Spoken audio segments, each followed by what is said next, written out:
What's up everyone, welcome to another video. In this video, I will show a way to repair a deck post that has rotted at the ground. This is a simple and effective repair that I have performed several times.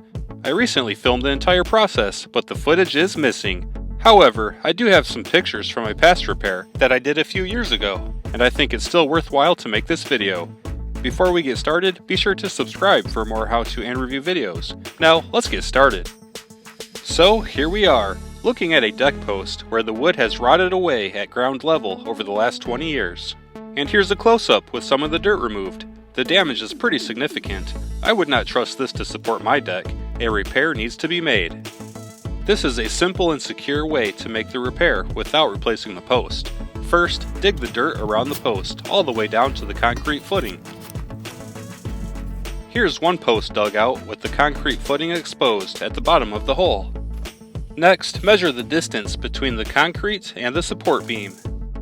Then, cut a piece of pressure-treated wood to that length.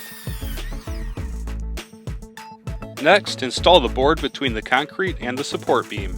Note that it should be a nice tight fit. Ideally, you want to have to force it in place with a hammer. This ensures that the weight of the support beam is being supported by the concrete footing.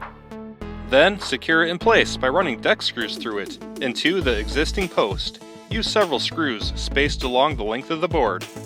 In this specific case, I cladded all four sides with 4 separate boards, and the total cross-section area of the new support wood is greater than the original 4x4, so this is stronger than it was when it was brand new.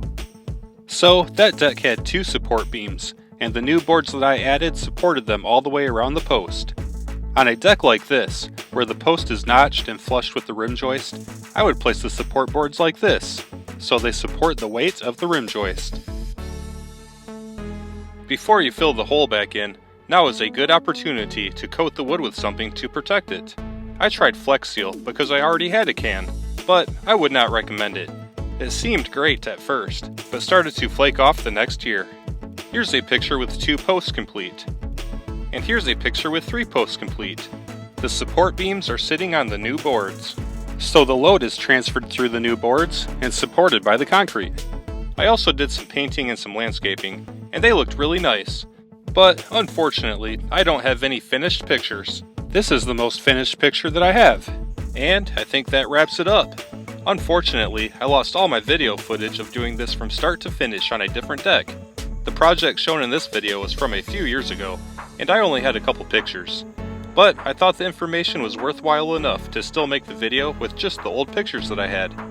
I hope it was easy to follow and not too boring. As always, thanks for watching. I hope you found this helpful. Subscribe for more how-to and review videos. Drop any comments below, and I'll see you in the next video.